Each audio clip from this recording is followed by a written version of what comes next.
네, 방송 언어 8주 3차 시 영상 강의를 시작하도록 하겠습니다.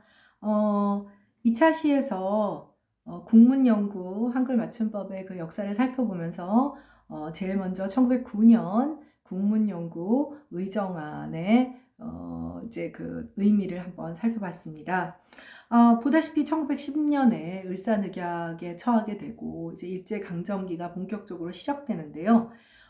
이제 조선 총독부죠. 지금은 경복궁 앞에서 사라졌지만 선생님이 학교 다닐 때만 해도 그 앞에 이제 조선 총독부 건물이 있었고, 조선 총독부의 석조 건물이 그게 사실 국립박물관이었어요. 지금 그게 없어지면서 용산 쪽으로 국립박물관이 생겼죠.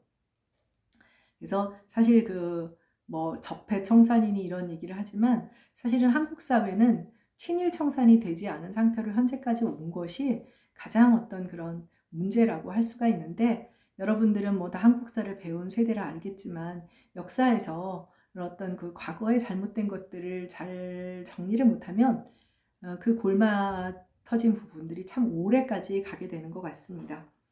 네, 그래도 뭐 어쨌든 여기서 또 한 가지 이제 우리가 두 번째로 배울 게 이제 보통학교용 원문철자법이라는 것인데 1912년에 나왔어요. 그래서 조선 총독부에서 공포한 원문철자법. 그러니까 이제 지난 차시에도 말을 했다시피 모든 식민지 침탈에서 처음 들어가자마자 뭐 총칼로 다 죽여버리고 뭐 이러지는 않아요.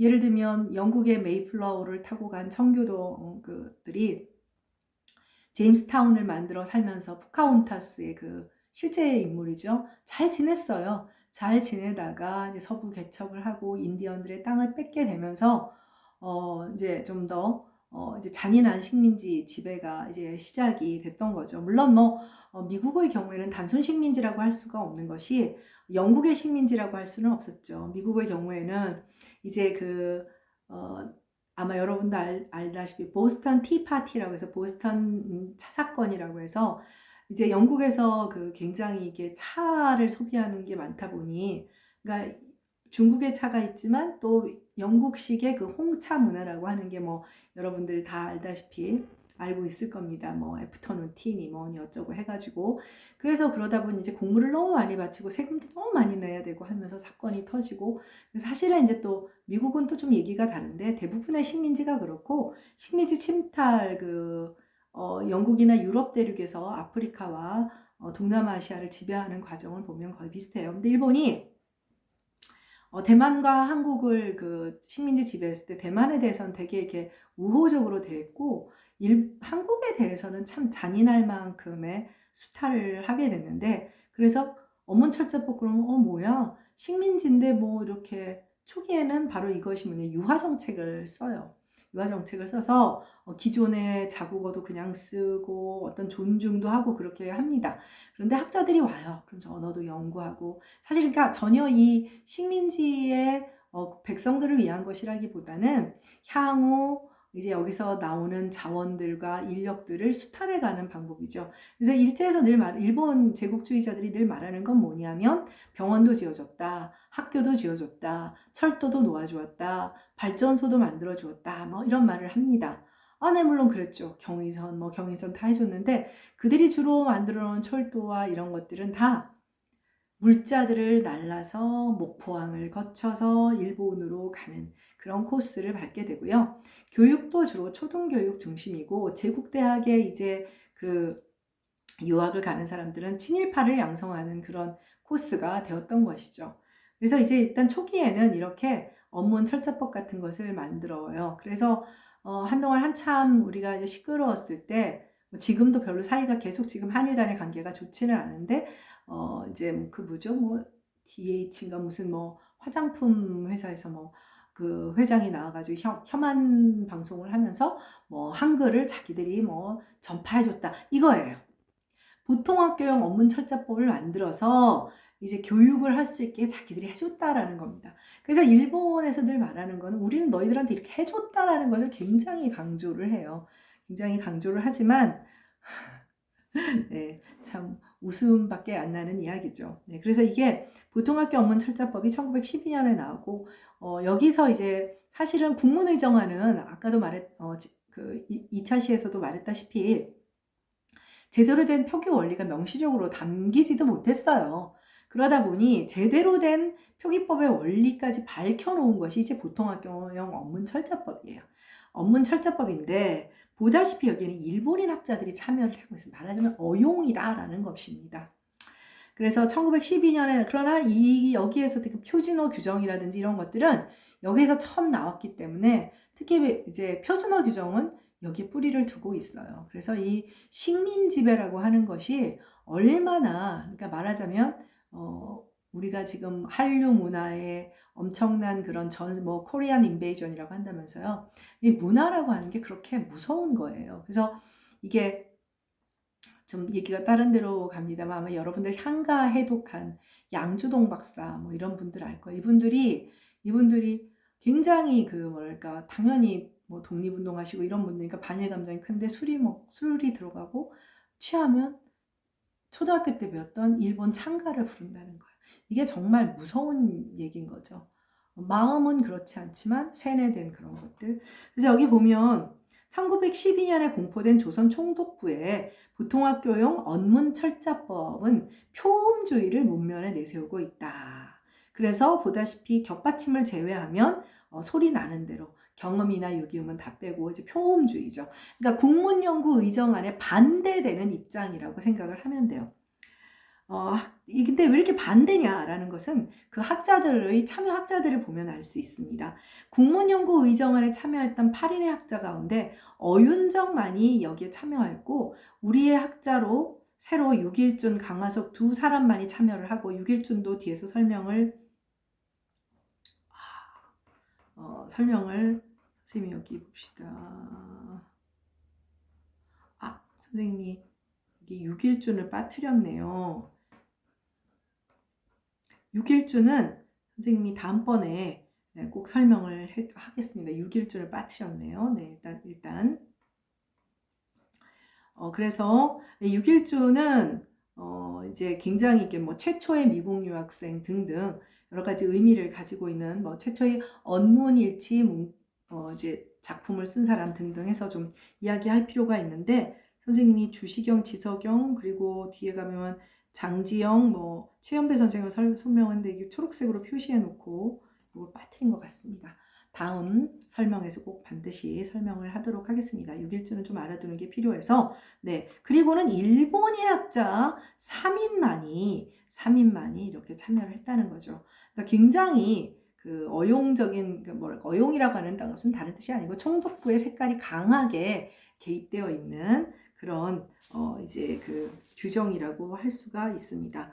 그래서 1912년에 나온 보통학교용 언문철자법은 어떻게 되어 있냐면 표기법은 표음주의에 의하고 발음의 원한, 이건 멀다라는 뜻이에요. 발음에서 멀어진 원한, 발음의 원한, 원근법 할 때 그 원이에요. 발음에서 멀어진 역사적인 철자법 등은 차를 피함, 철자법 등은 이를 피함이니까 역사적인 그러니까 발음에서 멀어진 건 피하겠다라는 뜻이 됩니다. 네, 그래서 이렇게 그것을 기억을 하도록 하면 되고요. 그 다음에 1921년에 또 이제 이 보통학교가 초등학교예요, 지금. 그러니까 보통학교라고 했다가 소학교라고 했다가 국민학교라고 했다가 그 다음에 지금의 초등학교가 된 겁니다. 지금의 초등학교고요. 그 다음에 이제 세 번째는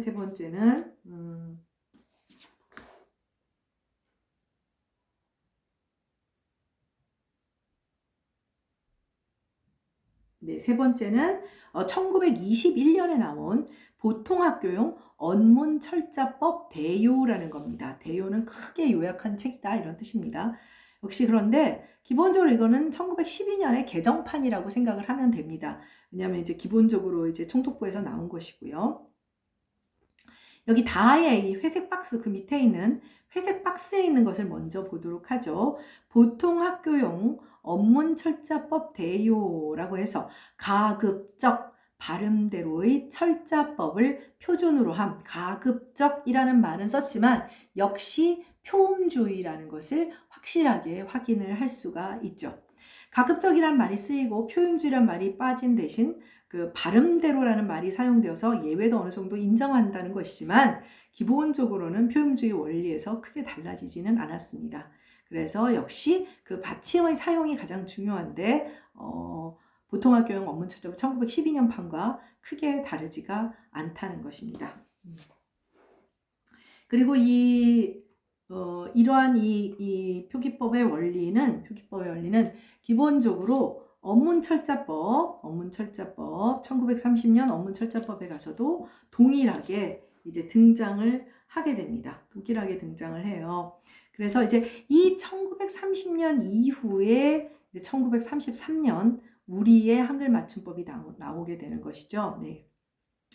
네, 이거는 요게 이제 어떻게 생각을 하면 되냐면 여기에 참여한 학자들이 조금 다릅니다. 달라서 여러분들이 보면 이거는 일종의 우리의 학자들이 참여한, 그래서 총독부식의 언문철자법과는 다르다는 것을 여러분들이 기억을 할 필요가 있습니다. 그래서 일단 보통학교용 언문철자법 대요 1921년 판, 사실은 이건 12년 판의 그 표음주의 원칙과 기본적으로 같다고 했잖아요.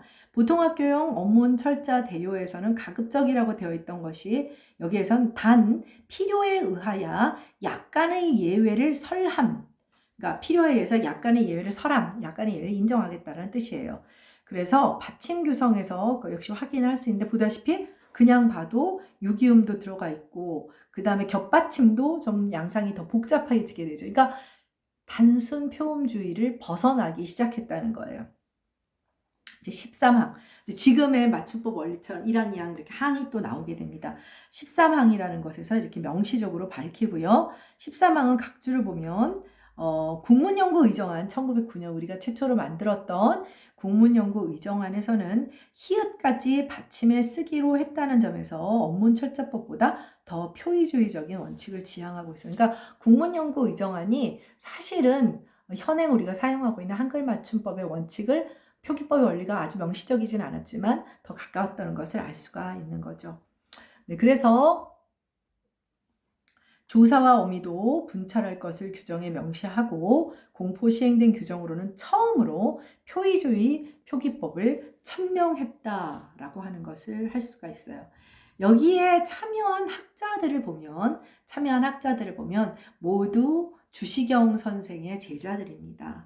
그러니까 이 형태소를 고정하는 세종도 알고 있었지만 사실은 이제 한글의 사용에 결정적인 역할을 한 것은 세종 이후로는 근대의 주시경 선생이잖아요. 그래서 장지영, 이완응, 이세정, 권덕규, 정열모, 최현배, 신명군, 심유린 가운데 국문연구의정안에서 주도적 역할을 담당했던 주시경의 후계들이 적잖이 그 이름을 올리고 있는 것이죠. 네, 그래서 여기 보면 지금 우리가 뒤에 참고 보충 자료로는 육일전 선생 빼고 주시경, 지석영, 그리고 선생님이 장지영, 최현배 선생을 좀 소개를 하고 있습니다. 그러니까 뭐 좀 그나마 더 여러분 모두 다 이제 언어학자로서는 훌륭한 선생님들이지만 이제 좀 뭐랄까 여러분들이 좀 그나마 익숙한 이름들 가운데 좀 소개를 해봤어요. 그건 뒤에서 살펴보도록 하고요.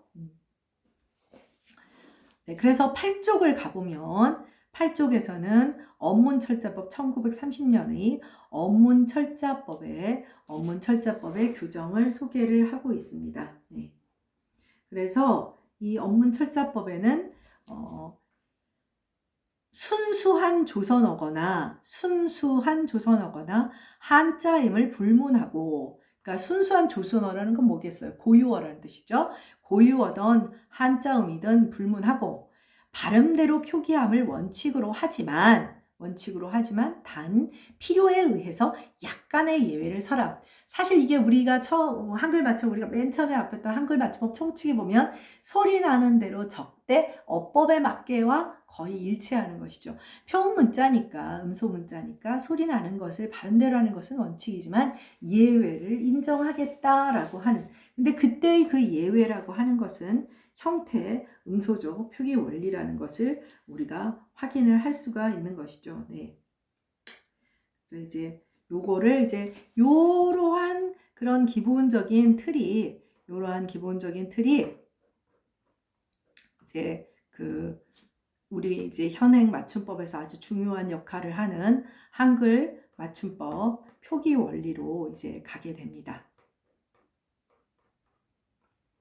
네. 그래서 이제 마지막으로 한글, 자, 이때는 맞춤법이 아니라 한글 맞춤법 통일안으로 되어 있습니다. 한글 맞춤법이에요. 그래서 우리가 현재 쓰고 있는 1988년의 한글 맞춤법, 그러니까 그 사이에 그러니까 선생님이 초등학교 다닐 때는 맞추다와 맞추다, 지읒 받침을 가지고 있는 것이 틀렸어요.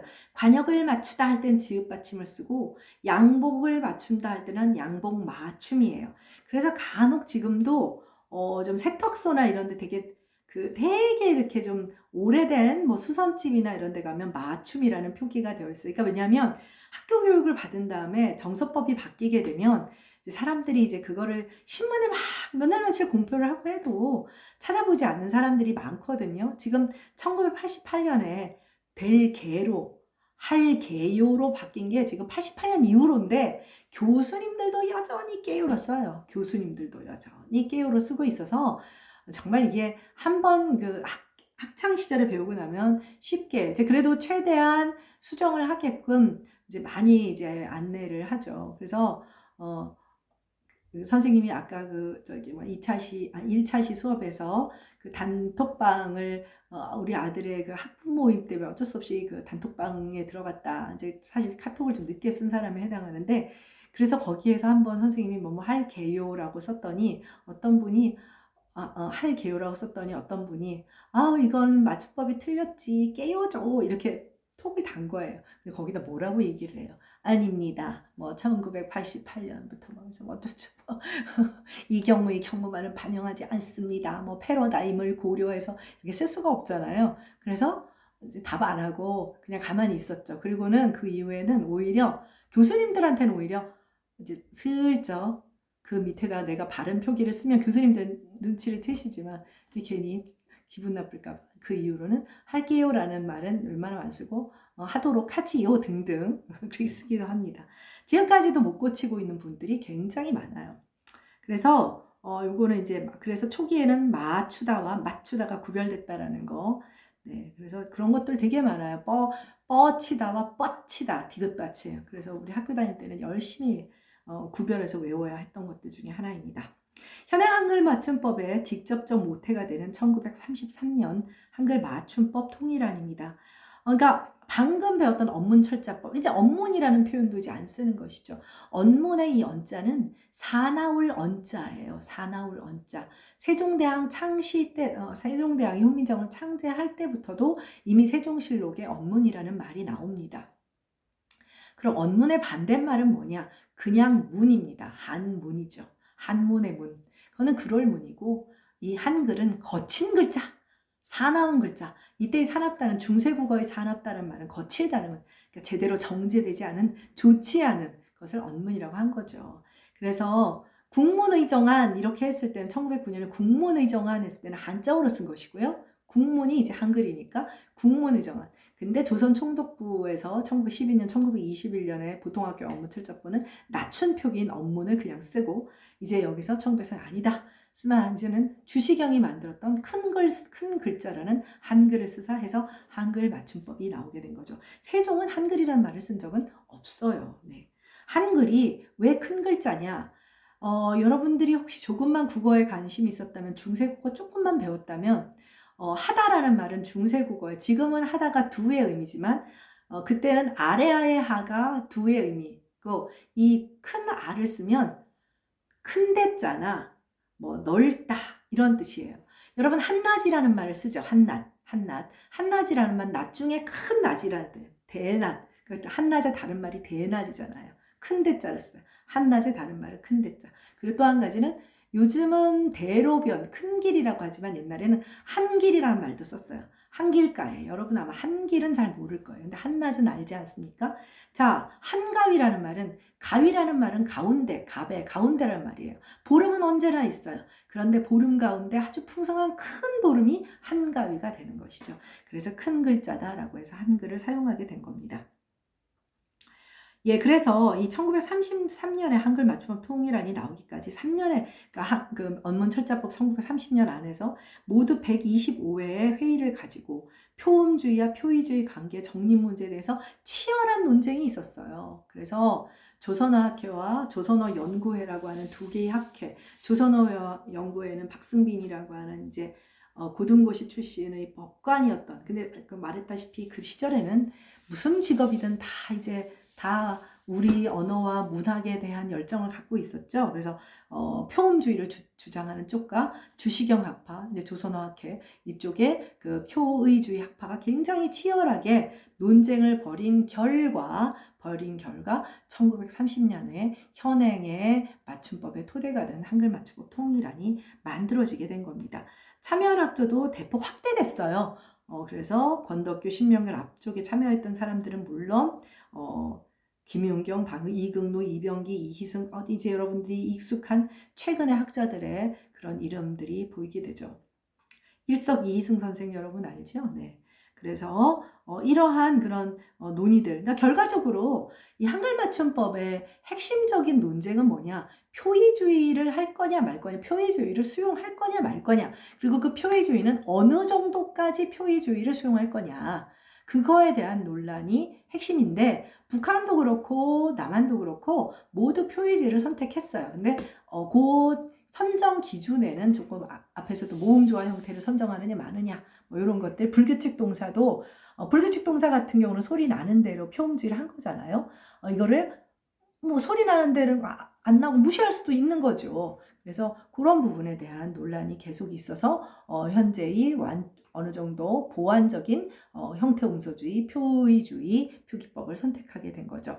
그래서 1933년에 보면 표준말을 소리 나는 대로 적대, 표준말을 소리 나는 대로 적대, 그 다음에 어법에 맞도록 함을 원칙으로서 한다, 원칙을 삼는다. 지금 한글법 맞춤법 총칙 제1항 읽어줄게요. 한글 맞춤법은 표준어를 소리대로 적대, 말이 아니라 표준어로 했을 뿐이고, 어법에 맞도록 함을, 함으로써가 아니라 함을 원칙으로 한다. 똑같죠. 사실은 조사나 이런 것을 조금 바꿨을 뿐 그대로 총칙이 적용되었다는 것을 확인할 수가 있습니다. 네.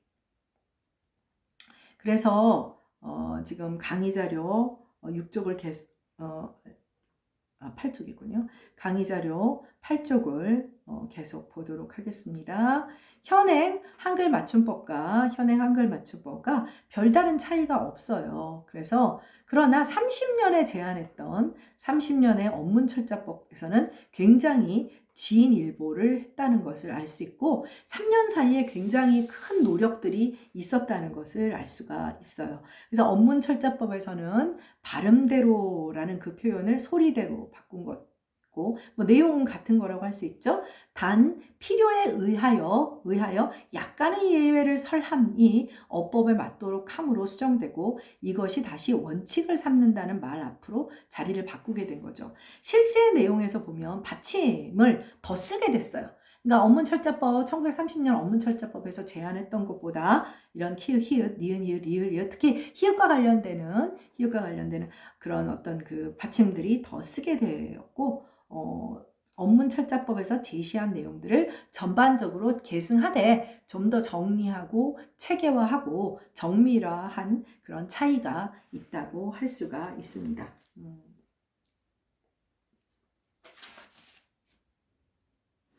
네, 이런 그 한글 맞춤법 통일안은 1937년, 1940년, 해방 이후 46년, 48년, 56년, 80년에 각각 수정만 됐어요. 그러니까 계속 손을 보고 있었고, 여러분 여기 딱 보면 어때요? 해방된 이후 45년 해방된 이후 40년 2년마다 하다가 갑자기 56년 나오죠. 왜 그럴까요? 전쟁이 났잖아요. 전쟁이 나서 뭐 이거 아무것도 할 수 없는 상황이 된 거예요. 그래서 56년에 만들고 좀 전반적으로 이렇게 조금만 수정을 하다가 50년에 큰 개편 작업이 일어나요. 그러다가 80년에 수정을 하고 88년에 지금의 형태로. 88년 이후도 소소한 개정 작업들은 계속 있습니다. 근데 이제 여기서 말하는 건 얼마나 대대적인 정비 작업을 하게 되냐는 거죠. 사실 뭐 1950년 50학번 이후로 가장 불우한 학번 20학번. 네, 지금 21학번은 그래도 이제 학교 다니는 시간들이 그래도 조금 더 길 것 같은데 21학번도 불행하긴 하죠. 50학번은 그때는 4월에 입학이었는데 입학하자마자 전쟁이 나가지고 부산으로 다 내려갔죠. 그래서 부산 전시대학이라고 해가지고 그냥 천막 쳐놓고 그러니까 참 한국 사람들의 교육열은 대단한 것 같아요. 교수들도 책도 없고 아무것도 없잖아요. 애들도 아무것도 없는 상태인 거예요. 그리고는 그냥 강의를 하는 거야. 자기 머릿속에 든 걸로. 네, 그랬던 그런. 그래서 그 시절에는 미군 부대에서 나오는 그런 버려지는 책들. 그래서 문학 하시는 분들은 거기서 이렇게 영미 문학을 하시거나 뭐 서구 문학 하신 분들은 막 특히 미군들은 이제 영미 문학 시집이나 이런 게 나오면 그 이제 헌책방, 그래서 지금 여러분들이 흔히 알고 헌책방, 네, 거기 가서 책 사고, 그때는 헌책이 아니죠. 정말 귀하디 귀한 그런 책이었던 거죠. 그래서 이제 1950년, 56년으로 이제 이때 이제 좀 안정기에 이른 것이라고 할 수가 있습니다. 네, 그래서 그런 정도의 차이가 있을 뿐이라는 것을 알 수가 있죠. 그래서 여러분들 그 구 쪽으로 넘어가 보면 지금 우리가 굉장히 이제 다양한 그 한글 맞춤법과 관련된 현행 우리가 쓰고 있는 맞춤법과 관련된 그런 어떤 표기법의 원리들이 어떻게 바뀌어오고 또 누가 주체가 되어서 작업을 하고 이런 것들을 봤는데요. 원리를 보면 기본적으로 여러분들 표음주의냐, 즉 음소적 원리에 철저히 했느냐, 아니면 표의주의냐, 형태음소적 원리를 선택했느냐에 따라서 조선 총독부에서 주관했던 보통학교형 업문철자법과 보통학교 업문철자법 대요 1912년, 1921년 이 안이 표음주의였고, 그 다음에 표의주의, 현행 우리가 근대의 선택하고 있는 표의주의 기반한 정서법은 불완전하지만 1909년에 국문연구의정에서 표준어 규정 같은 것을 못했어요. 그 다음에 이후에 업문철자법이나 한글 맞춤법 통일은 다 표준어 규정이나 이런 것에 대한 정의를 했죠. 이렇게 크게 5가지 맞춤법 통일안이 있었고, 주체자의 차이와 그리고 원리의 차이에 따라서 이렇게 분류될 수 있다는 것을 기억할 필요가 있습니다. 네, 보충 자료, 선생님이 그 육일준을 왜 놓쳤는지, 육일준이 굉장히 매력적인 사람인데 다음 차시에 간단히 설명을 앞부분에서 해주도록 하겠습니다. 육일준은 아까 기억이 나겠지만 이 사람이 그 보통학교형 업문철자법, 조선 총독부가 주관한 거기서 이제 참여를 했어요. 뭐 친일파다 이건 아니고 이 사람이 이제 그 미국 유학생이고 이제 좀 첨단 문물을 먹었다 해서 이제 불려간 거라고 생각을 하면 되죠. 사실 우리가 그 친일 명부와 친일 사전이 있거든요. 친일 사전이 있어서 뭐 여러분이 알다시피 뭐 서정주나 이런 유명한 문인을 포함하여 사실 우리의 그 설립자이신 고한경 선생조차도 친일의 명부에 올라가 있긴 했어요. 이광수 선생도 그렇고. 근데 이게 참 뭐 마지막에 아까도 말했다면 1940년 태평양 전쟁을 일으키면서 민족 말살 정책을 일으킬 때의 조선 총독부와 일제는 거의 무시무시한 사람들이어서 참 쉽지 않았을 겁니다. 뭐 그렇다고 해서 친일을 한 것을 뭐 미화하거나 합리화해 줄 수는 없죠. 왜냐하면 거기에 저항해서 목숨을 걸었던 사람들이 있기 때문에 그렇지는 않지만 어쨌든 참 남의 나라에게 나라를 뺏기는 일은 앞으로는 없어야 하겠죠. 네, 그래서 그 구쪽에 보충자료 주시경 선생의 호는 한인셈 아마 알고 있을 겁니다. 1876년에 태어나셨는데 굉장히 일찍 돌아가신 편이에요. 이분은 수리학을 바탕으로 한 논리적 구성으로 심화해서 그야말로 맨 땅에서 국악을 개척한 분인데, 이 수리학을 바탕으로 했다는 게 놀라운 게 뭐냐면 이분은 1914년에 돌아가셨는데 노암 촘스키라고 하는 지금 MIT 교수로 있는 현대 언어학의 그 개척자라, 그러니까 linguistic revolution을 일으켰다라고 하는 노암 촘스키라는 사람이 언어를 분석하면서 기저구조와 표면구조, surface form과 underlying form을 얘기를 했는데 그 개념이 똑같이 주시경 선생에게 있어요. 훨씬 앞서서. 그러니까 말이에요. 나라도 잘 태어나야 돼요. 네, 만약에 주시경 선생이 미국이나 유럽에 태어났으면 언어사에 한 획을 긋는 그 이름을 얻었겠지만 우리는 이제 알고 있어 드려야 하는 거죠. 그래서 표의주의적 철자법, 한자 폐지, 한자어 순화, 한글의 풀어쓰기 등 급진적 어문혁명을 부르셨고 특히 강습소에서 굉장히 많은 후진들을 양성을 하셨어요. 그래서 여기에 보면 뭐 한글 모죽복이라고 하는 그런 이제 쭉 어떤 기록을 해놓은 거예요. 그래서 지금 여러분이 흔히 알고 있는 최연배 선생, 뭐 김두봉은 북으로 월북을 했죠. 월북을 해서 북한의 어떤 지금의 어떤 뭐 여러 가지 문화어의 체계를 만든 그런 사람이에요. 앞서 계속 나온 권덕규, 정윤, 이규영, 장지영 뭐 이런 사람들 모두 550여 명의 강습생 명단이 다 밝혀졌습니다. 주시경의 제자로서 이후에 이제 뭐 단순하게 국어학 운동뿐 아니라 모든 독립운동에 참여했던 사람들이 많죠. 주시경 선생은 그 당시에 책을 이렇게 보자기에 책보자기 옛날에 책이 가방이어서 주보통이라는 별명도 가지고 계셨던 분이에요. 지석영 선생은 국문연구의정안에 아주 중요한 역할을 하셨는데 실제로 이분은 1850은 더 빨리 태어나셨죠. 철종 시절에 태어나신 분인데 더 오래 사시긴 하셨어요. 의학 교육을 받은 적은 없는 분인데 서학을 동경해서 중국에서 번역된 서양 의학책을 탐독을 하고 특히 여러분들이 알고 있는 제너라고 하는 천연두, 지금은 천연두가 사라졌습니다. 네, 그 백신이죠. 그래서 그 종두법, 네, 그 제너의 종두법을, 왜냐면 그때만 해도 천연두가 참고를 해서 여러분 곰보라는 표현이 지금도 맞춤법에 그 정서법 책에 보면 나와 있어요. 곰보는 이게 천연두를 앓고 나면 물집이 터지고 나면 굉장히 큰 구멍이 생겨서 마치 우리가 여드름을 앓고 나면 이렇게 막 구멍 같은 게 생기는데 그 정도 생기려면 여드름이 엄청나게 심각해야 되잖아요. 근데 이건 완전 그걸 얼굴이 얼었다라고 해요. 얼었다. 그야말로 화산 분화구처럼 된 사람들이 선생님 어릴 때만 해도 굉장히 많았어요. 그걸 곰보라고 불렀었습니다.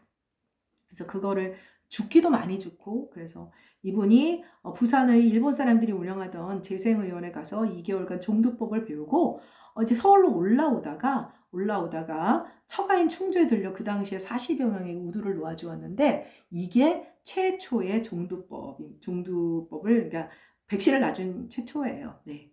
그리고 한문 폐지를 주장을 하고요. 또 그 다음에 주시경과 더불어 역시 가로쓰기를 주장을 했습니다. 그 다음에 장지영 선생은 좀 얘기하는 게 이 집안이 계속 그 집안의 막내 아들들이 지금까지도 선생님 후배가 87학번 후배가 있는데 국어학을 전공하는 그런 집안입니다.